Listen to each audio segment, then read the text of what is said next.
How can we break the addiction to negative thinking?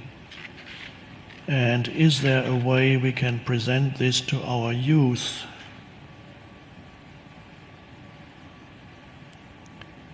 Well, negative thinking is many egos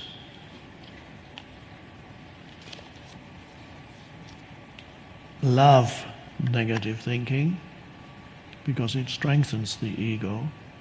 The pain body also is often involved in it because the pain body can either feed on other people's reactions towards you, which the pain body tries to provoke when it needs to replenish itself, then it feeds on the drama, or it can feed, if there's nobody around, on your thoughts. Negative. Every negative thought it gets in, my life is so fucked up, it's so, God, it's so dreadful, can it get any worse? Or what these people, they're so, these dreadful, I just hate these people. Why is this stuff always happens to me, doesn't it? It's just bound to happen to me. Why can I never get things right? Why can they never get things right?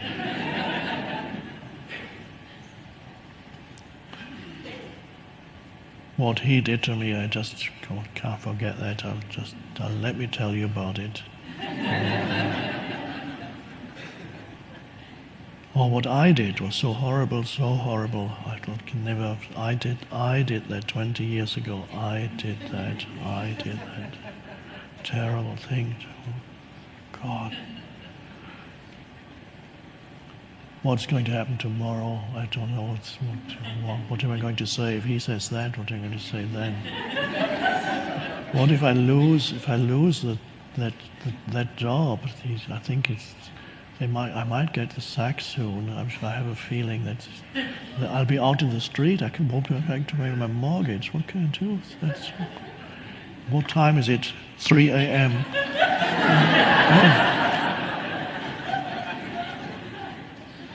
Oh God. Oh, and then there's that other thing. God. I don't think I can take any more of this. Okay. On one level, there is an addiction to that. There is something in you that does not want to let go of that type of thinking. So, in order to do anything about it, if I say now, mention what you can do about it, it presupposes at least a small degree of awareness while these thoughts happen. There must be a small degree of awareness from which you are able to witness whatever is happening and notice that you are engaged in a stream of negative thinking and actually liking it, not wanting to get out. You can, especially with anger, which is another form of negative mental emotional state, you can see how people, if you're trying to say to an angry person, would you like me to help you let go of this anger? See what response you get. In other words, the person does not want to let go of the anger. It loves that anger while the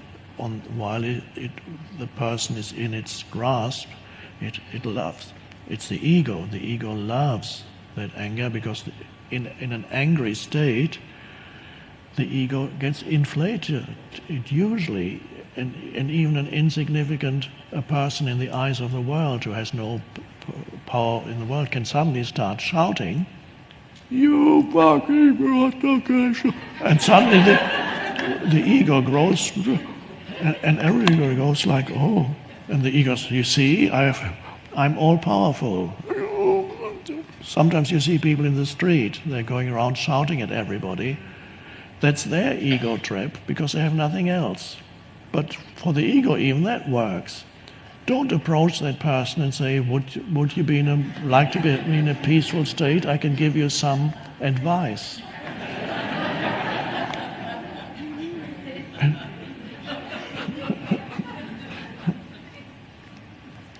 So if I say that what to do about it, it presupposes that you know what's happening to you at that moment, during that time.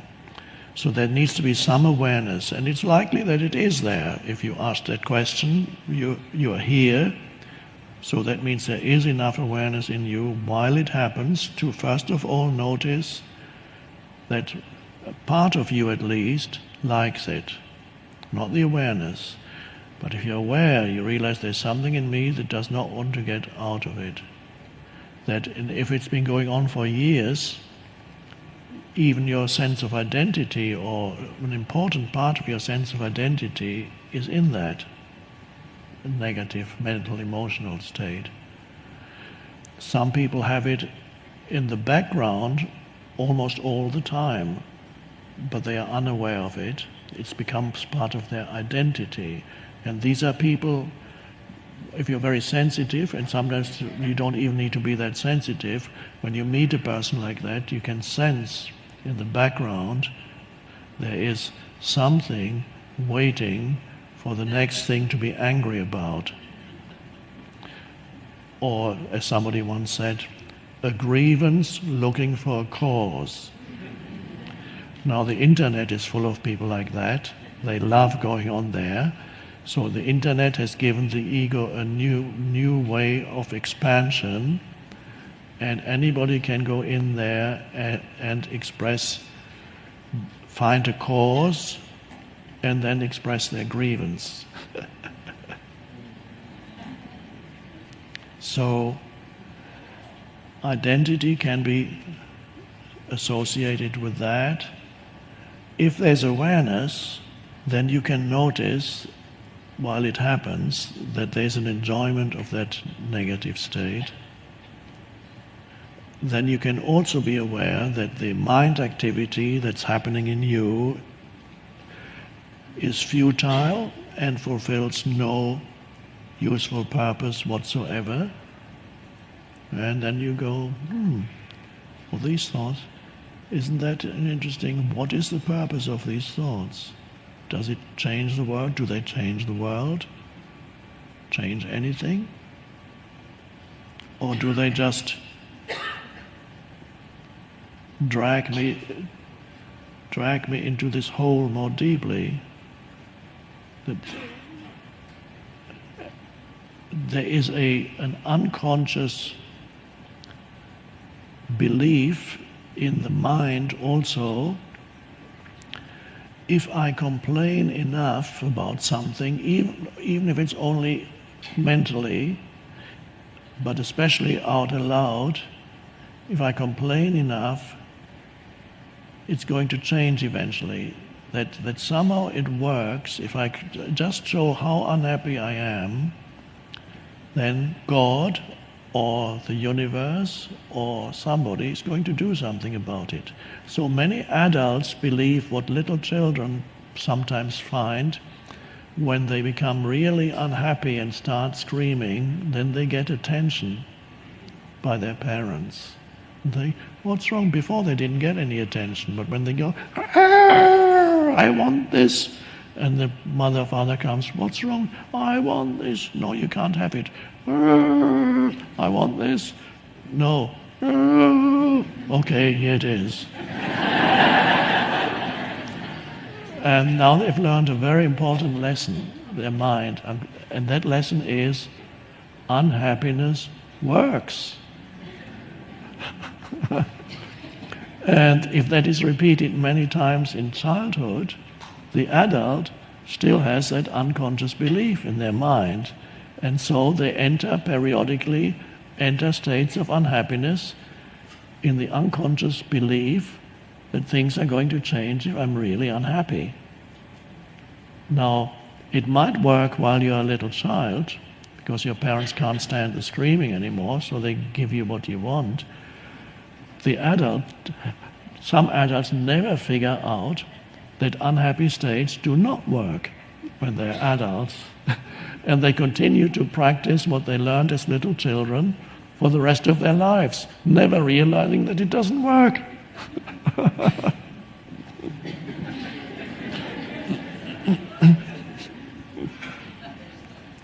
So the recognition that negative thinking and unhappy states actually do nothing to change anything. If anything, they make it worse.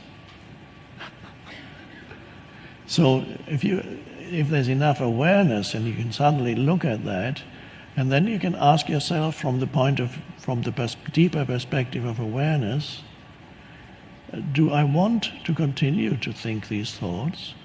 Is that helpful or good? Do I really want that? What is it doing? What would it be?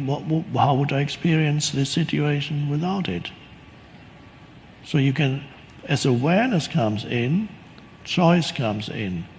And then there are moments when you may be able to step out and just be present, and the negative mental emotional stream subsides, but it's not gone yet, because you don't get rid of it that easily. A few moments later, another thought comes into your head, and immediately a new train of negative thinking starts. And you can feel the pull of it. It can be very, very strong, especially if it's been in your life for a long time.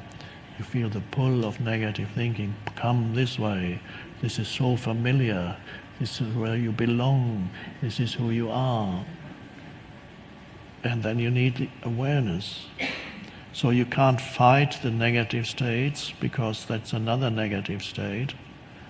But you can be aware and see its futility, and ultimately see also how that you are addicted to it. But when you see it, you're not completely addicted anymore. You're only completely addicted when you don't see it. When you see it, you are the awareness. When there's no awareness, you are it. Then you are the ego. Then you are the ego that's addicted to unhappiness.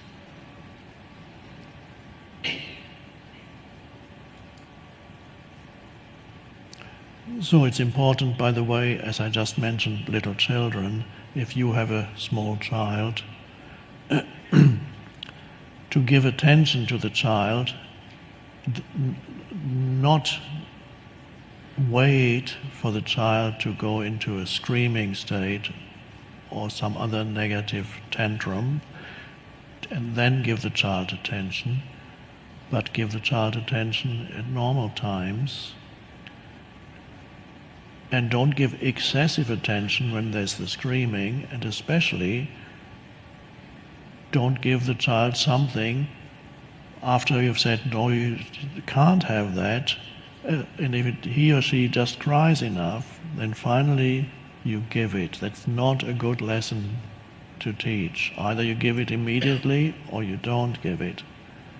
And if you think it's bad for the child, then of course it's better not to give. But of course the parent gives it because he or she wants the crying to stop. So okay, oh dear, you're teaching very, very wrong lesson.